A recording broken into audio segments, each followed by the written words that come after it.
we got the trio back together again with a very much by demand question and topic that we're going to talk on today. And part of this comes from a presentation that both Derek and I delivered over the past couple of weeks around real estate investing, where to get started, everything you need to know. We ran the gamut from start to finish, and we've been doing a few of these different real estate investing seminars lately. If something that you're interested in, make sure to send us a DM on our Instagram at Thrive Mortgage Co. at the YVR REMO show. But without getting too far into that, we always get asked about how do I even get started preparing my file for real estate investing? What are the ways to think about it? What do I need to know? What do I need to look? So as always, we did the ABCs today, everything you really need to know. And I don't care if you're a seasoned investor or a first-time investor, you will find value in this conversation here today. There's no doubt about that. We spent a solid half hour giving you the 4 key factors or quadrants, so to speak, that you want to consider,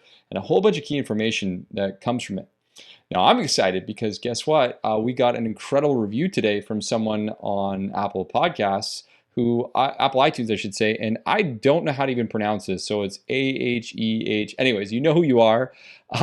If you left us that review, make sure to send us a message on IG, because we're going to send you a couple of Thrive mugs or some delicious coffee, whatever you want. The review said it's a great resource. These guys are a great resource to understanding the financing considerations investors and or just homeowners should be thinking about when looking for your next property, or more importantly, when you begin, or even if you begin, before you begin your search. Great content, guys. Keep it up. Thanks so much for the awesome review. Guys, if you're listening to this, and we know we have hundreds of listeners every single episode, and we don't have hundreds of reviews yet, so please take out 30 seconds right now. Just jump on your phone, 30 seconds, hop on iTunes, podcast, whatever you can, and leave us that 5-star review. It means a lot to us. And if you're loving the show, make sure to share us out, tag us up. We want to know more. We want to get to know our listeners really well. We don't want to hide behind the wall. So anyways, today is all about how to prepare to invest, and I think you're going to continue to love the shows and episodes. For any feedback, make sure to send it to our IG channels. If you want to learn more about working with us here at Thrive and what we do best, helping our families create wealth in real estate,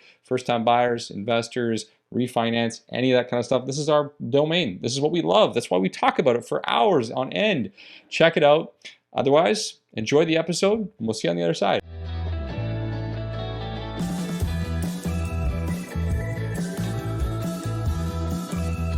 What's up, guys? You are listening to the YVR REMO show, where we talk all things Vancouver real estate and mortgages, take boring topics and make them interesting. Make sure to stay tuned to listen to everything you need to know how to put cash back in your pocket, create wealth in real estate, and simplify the complicated.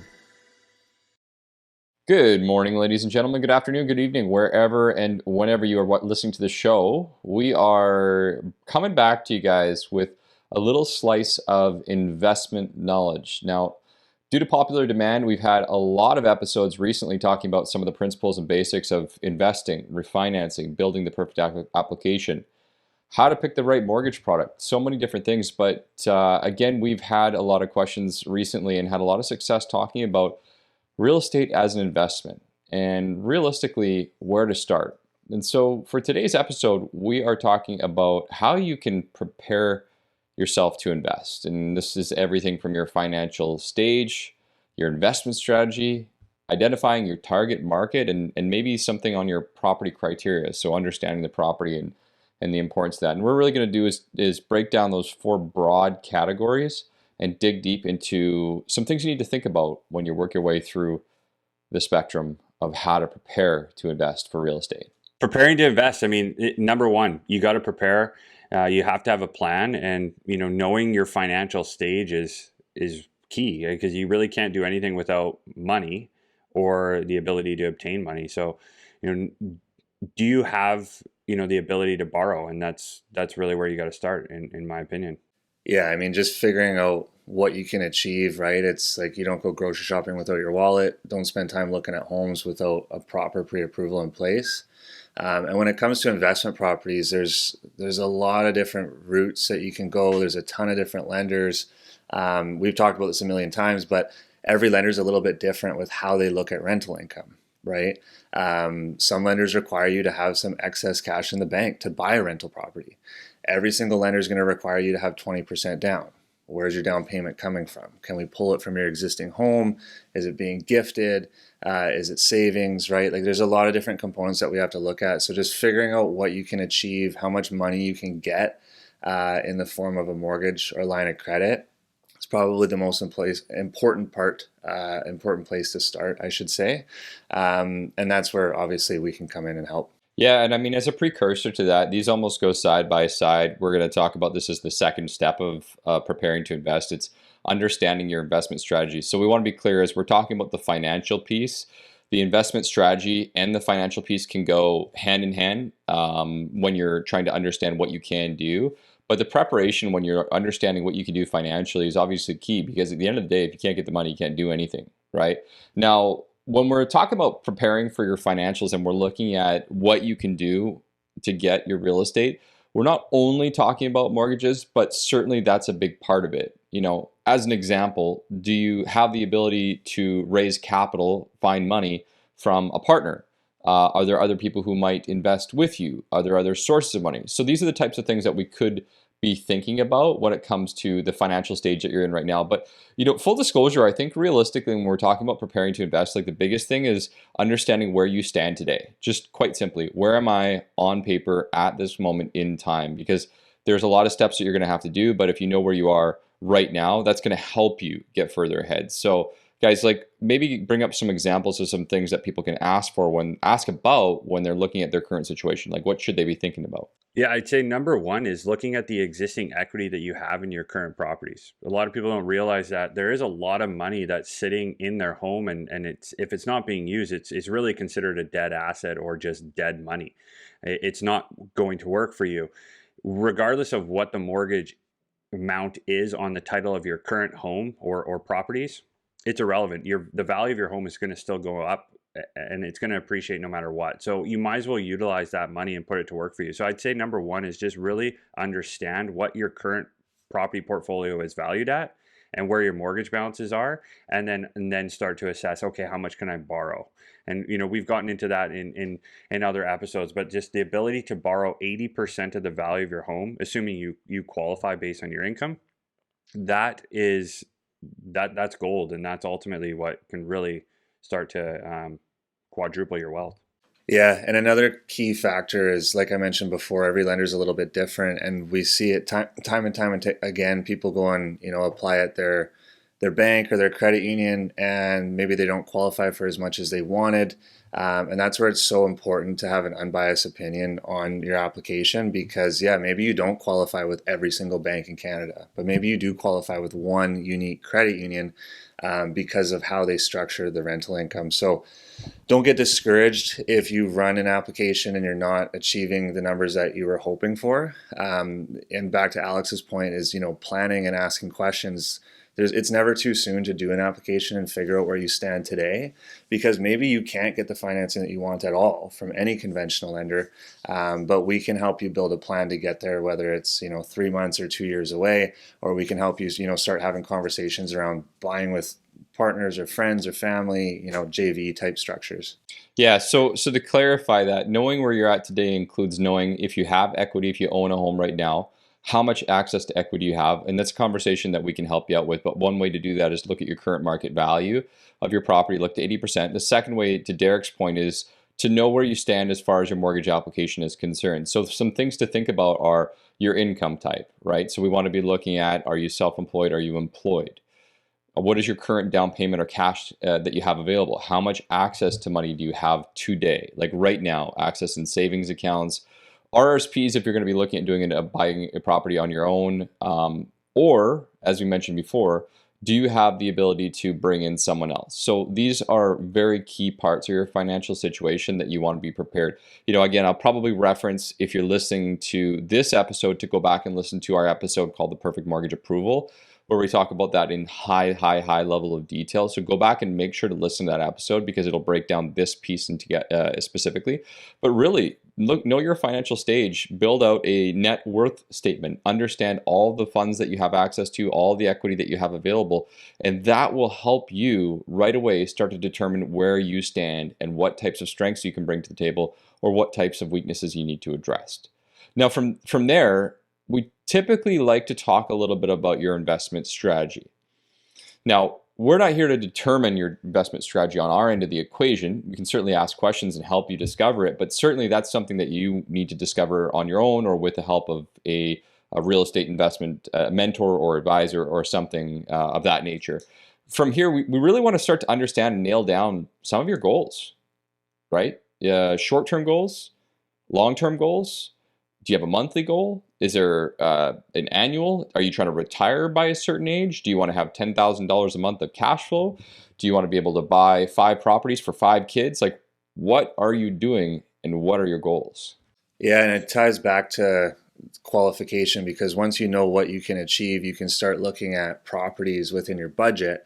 And once you kind of know what properties out there, you can go, okay, well, does a Langley condo make sense for me? Because I'm hoping that this property appreciates quite a bit. Or are you looking for, maybe a townhouse in Merritt for the same price that's going to produce a lot of cash flow, right? So understanding what's important to you in regards to, how this money is churning and how you hope this investment is going to work for you.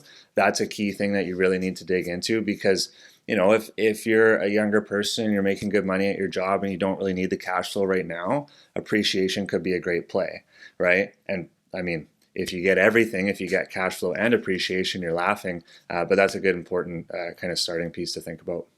Yeah, there's a lot of strategies there, and a lot of in our market here and in Toronto, the Ontario parts of Ontario, of course, there appreciation has covered up a lot of mistakes because we've had such huge appreciation over the last 24 months, and quite it's actually been kind of nonstop since 2016. It's just continued to go up at a big rate, and that's covered up mistakes around cash flow and other areas, or tenant issues, tenant profile, which we'll get into shortly here. But really looking at those numbers is to say it is one thing, but the tools to actually look at these numbers would be the equity analysis or the investor analysis that we use. And those are things that we're tracking. Okay, how much is it going to cost us to, manage this property? If it is a long-term or short-term, what is the management cost? What are the, the vacancy rates, and, building in contingency funds for those things, and just really, really diving into the numbers, because that's what's going to help you win and not have mistakes. And the appreciation it's really just a cherry on all of this, and you really got to look at the nuts and bolts of this investment, because if we get into a flat market, or even worse, a declining market, which none of us expect, but if you're investing in other markets like Alberta or Saskatchewan, these are things that will happen. Like, there is hardly any appreciation there. So these areas, cash flow, principal pay down, tenants, what your profile is so important, because appreciation is just not something we should be banking on. Yeah, I think there's something that we need to go back on when we're kind of considering. I mean, this is probably before even considering any investment, is why are you doing it? I mean, I can't hammer home enough the why. More importantly, are we doing this because, again, I mentioned earlier, because I don't believe that my kids are ever going to be able to buy a house in the Vancouver area or Lower Mainland. So maybe there's an inheritance strategy at play. Are we doing this because, I want to have Freedom 45 or Freedom 55 or Freedom 65? Are we doing this because, hey, I don't want to work as much as I am right now because I want to spend time with my kids or my family? Like, that why is such an important factor, especially at 2 o'clock in the morning when you get a phone call from your tenant because they plug their toilet and it's overflowing, and they made water damage to the floors and it's leaking down to the person below them, or anything of that nature. So that why factor should be considered in every part of this stage, whether it's why am I looking at this property and investing all this money for potentially seeing appreciation. Why do I want it, buy this property because I want to earn $10,000 a month? Why do I need that $10,000? Again, such a huge consideration that's always overlooked when I see people start off the process of investing in real estate, and it'll get you through the tough times. Yeah, I mean, you need to treat it like a business, right? You wouldn't go and start a business if there was no purpose behind it. So you need to have a good, solid plan and try to figure out where you want to get to. I mean, maybe you have a goal of buying 10 properties, and after the first one, it's not for you. Right, it is a job. There's work that comes with this, like you mentioned. So that's another thing you got to think about. So true, so true. So one thing that we should talk about when it comes to that, and thinking about the investment strategy, is how much time you have. Again, we talked about the why, but how much time do you have available? Again, this could impact not necessarily the types of investments, but the way that you analyze the investments. Because maybe you don't have time to do what I mentioned at 2 o'clock in the morning, respond to a phone call, or go meet your tenant or talk to them or pick up something. And if that's the case, then you need to consider hiring a property manager. And how does that impact your numbers? And where does that go? Do you have time to personally manage and maintain properties all over the country? Or do you need to be close to home? Like, what is the time that you're willing to put into this? Because that's going to help you understand and analyze your personal investment strategy. Are you looking to buy a 24 unit apartment building, or a single unit house with a suite that you're going to fix and flip? That's going to make a huge difference in what type of time, energy you have to put into all of this, right? 100%. And I mean, back to your point, the why, like the desire, you may have the time, but who wants to take phone calls at 2 a.m. about clogged toilets, right? Again, it's whether you think you can manage the property and you want to take a stab at it, that's cool. Like, do what you got to do to kind of get your feet wet in this industry. But I would always go back to the financial plan and build in the property management costs regardless, because that's your worst case scenario. And it's always nice to know that, hey, peace of mind, I can just get this out of sight, out of mind, and it's taken care of. And so know what those numbers look like. Yeah. And speaking of property managers, the whole team that you surround yourself with when you're looking at investing in real estate is super important. I mean, you might not know if you want a condo or a fiveplex, right? Like, you might not know what is the best investment for you. And that's where it's really important to have a great team, which, consists of a really good mortgage broker, real estate agent, maybe a property investor, a property manager, lawyers, accountants, right? Like, you need to make sure you have the whole package together before you really go hard at something like this, because again, it's just like starting a new business. Totally, it is. So, I mean, once we figured out what your financial stage is, so we know roughly what you can do, and now we know your investment strategy, what types of properties you might be considering, short, long term. We know how much time you're willing to put into it. I think the next factor that we need to understand for any of these properties, and obviously this is going to vary depending on the property type, is what is your target market? Okay, so what type of market are you looking at? This includes the demographic, the people that you're working with. This includes the location, the area. Are we looking at an area that's coming up, or a little bit of a rougher area where there's going to be some construction involved? A fully developed area where there's young families? Is it more mature? Is it a working environment? These are the different types of things that we're going to look at when it comes to your target market. So let's just take people through kind of some of the key factors when we're identifying the target market and what they should be looking for. Well, I think just ask yourself, like, a one-bedroom condo, who's going to live in that? Try to think, like, as soon as you start to think, okay, like a one-bedroom condo is probably going to be a couple, probably going to be a single person. Is there going to be a higher turnover rate there? You're already starting to build like the avatar of what that person looks like. You look at a 3-bedroom townhouse with 2 bathrooms, like, okay, that's probably going to be a young family, two kids, maybe, somebody that's probably going to have a bit more term.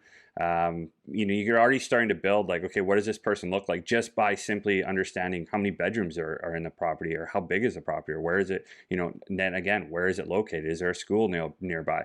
Is there a Starbucks, or is there a 7-Eleven? The demographic of people buying Starbucks are different than the people that buy their coffee at 7-Eleven. It's just a fact.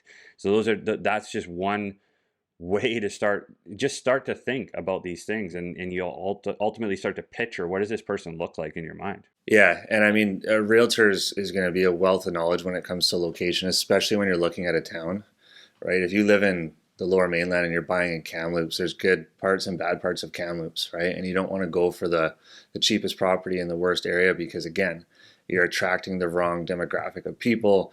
You're going to have people, not making rent payments, making late payments, not paying you at all. It's going to be a nightmare, an absolute nightmare. So you really need to understand what's going on in that location. Is it up and coming?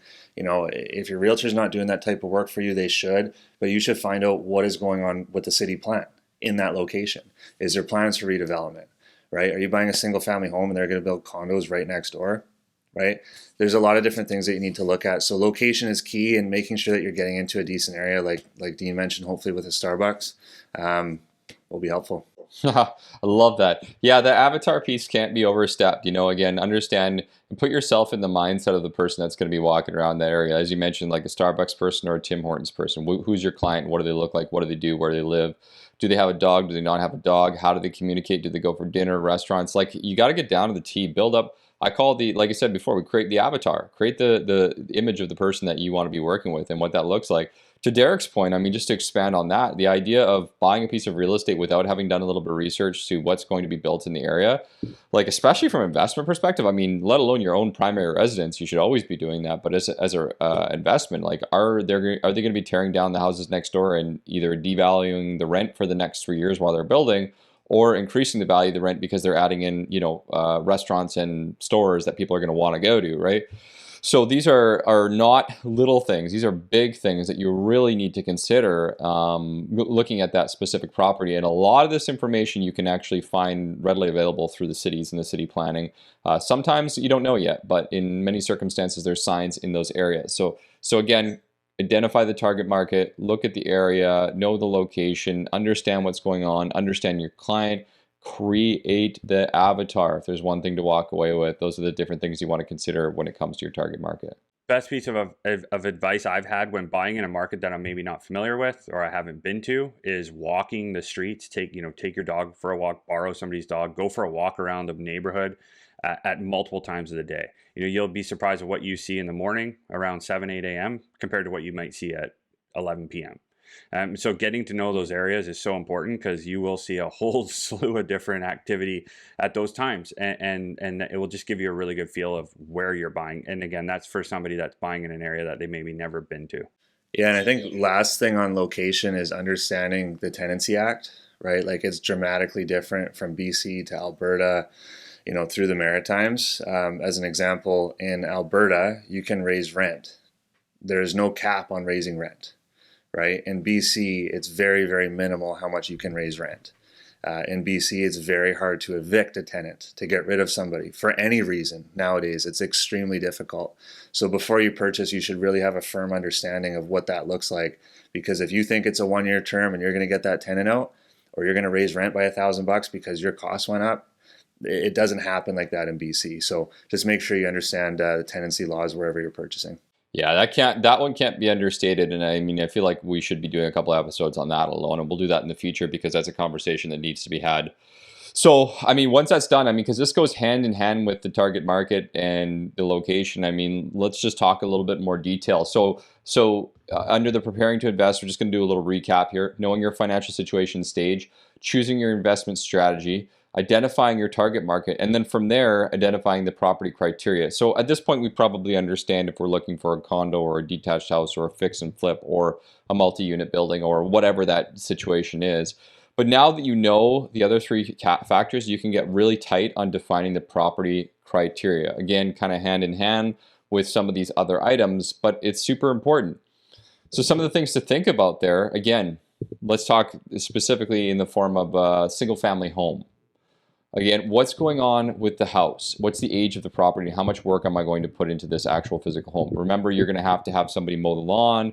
You're going to have to do all sorts of different considerations as far as upkeep is concerned. The roof, are there any, again, properties in the area that you need to be concerned about with homeowners? Because again, it's not a strata. There's very limited control you have over the neighbors in the detached housing area. What are the different types of things we need to think about? Can this property be suited? Is it already suited? Are you allowed to suite it? Is there going to be an issue if, the city comes by or someone calls you and says you have an illegal suite? So defining the property criteria is so key once you define your actual strategy and your target market. Oh, couldn't agree more. I mean, to your point, single family home, who's looking after the lawn? I mean, we've talked about this with our acreage specialist, Tammy, on a previous episode. They actually exchange services, like tenants will exchange services to look after the property in the example of an acreage for in exchange for a lower rent. Those are things you can negotiate with your tenants. Just making sure the property is maintained is one thing, but there are ways to achieve that without having to physically do it yourself. So super key. But I think again, like we've had a lot of activity around short term, and we haven't touched on that too much in this episode, but short term rental, Airbnb. It's probably not likely that you're going to get a good Airbnb return in an area like, let's say, Cloverdale. I don't think too many people are maybe traveling to Cloverdale for a vacation, but maybe they are if there's a major employer there or like a hospital or something like that. We see in Langley, Airbnb thrives around Langley hospital because there's so many nurses and doctors coming in and out for short-term stays and just essentially looking to maintain the hospital. So looking for major city centers where there is going to be activity or events or stuff like that. It doesn't always have to be Osoyoos or Kelowna, the vacation town. Just knowing that, okay, hey, there's other areas that here are other factors here that will support Airbnb traffic. Those are super key. Great points, Dean. Really good points all around there. So again, thinking about that specific property type, in this case, as Dean mentioned, a short-term rental, the zoning, the location, the city, other people in the area, ability to have certain types of property managers, resources, distance from you. What are the other types of things you need to be thinking about property-wise? I mean, Derek, maybe you could touch a little bit on strata and some considerations that should be looked out for in the strata piece. Yeah, I mean, understanding the condition of the strata, first of all, this is whether it's a rental property or owner occupied, you need to understand how that strata is managed, if it's in a financially good position, if there's big upcoming assessments to the complex. Rental restrictions are huge, right? Now, there's good and bad in every industry. When you're buying for the purpose of investment, you need a really, really good realtor on board that understands investment, because you could go and write a subject-free offer on a townhouse to realize that it has rental restrictions and you can't rent it, right? Something as minimal as that could just completely damper your first or second or third investment. At the end of the day, strata is, you're sharing walls with people. So you have to take that into consideration. Strata properties can be a great investment for sure, hands down. You just need to know how that complex, what condition it's in. You also have to keep in mind that a lot of people in stratas aren't huge fans of tenants, right? There are some phenomenal tenants out there that keep their stuff nice and clean. And there's a lot of tenants that will, create a mess, and they're loud and obnoxious. And so you can get a lot more complaints. It can be a lot more hands-on as a landlord, as an owner of investment property within a strata, just depending on, the shape of the tenant essentially. That's a good point. And where do those fines go when the strata starts finding your tenant? They go to the owner. And so those can pile up quickly. So huge. Yeah. Stratas, looking at the buildings, the units, what they allow, what they don't allow, tenancy in the neighborhood. Is this, again, a building that has primarily rental units in it? Does it not? Because that can make a difference on how they feel about it in the location or the area as well. Honestly, like, this is a topic, or that area in general, like identifying your property criteria is huge. We touched on location before, earlier in this as it pertained to like Airbnbs, but location as far as what's gone on in the area. Are they ripe for seeing appreciation growth due to the fact that they have limited amount of property and minimal building, but people are moving there? What type of industry is in there? Is it a boom or bust town like Fort Mac, or are we talking about somewhere where it's going to be like all tech friendly, where people can work from there and people are moving there, right? So understanding what's going on in that area and that location is just so freaking key to making a decision. Looking back at this, I realize that each and every one of these topics are probably topics on their own that could have so many question marks that people are going to ask. But this should really serve as an episode that is a base for someone who's thinking about investing in real estate. I mean, how many calls do we get on a weekly basis, guys, where someone's like, hey, I want to, maybe they want to buy their first home or second home, but they ask about real estate investing, and straight away the first thing is just, can I buy a second home? And that's it. And they don't put any thought into these factors. So I feel like if you're thinking about one day building an investment portfolio in real estate, which I'm all for, obviously all three of us are for, doing it ourselves, you need to think about these factors before making the decision. This will help you set your base, but also be willing to adjust, because maybe you start with that first, long-term detached home, fix and flip, whatever, but realize that doesn't help you achieve your goals. So be willing to be adaptable, be willing to be flexible, and if it ever gets freaking hard, remember why you're doing it in the first place, and that's why we ask about the why. Yeah, good point. There we go. Just like that. All right. Well, if you listened along this far, we're super thankful for you having to listen to the show and be a part of this with us. We've got so much more content planned, as we always do, with lots of great interviews continuing to come up over the next few weeks and months of the show. If you're loving the episodes, if you're loving the shows, a couple things you can do for us. First of all, go and leave us a 5-star review or rating if you think we deserve it on iTunes.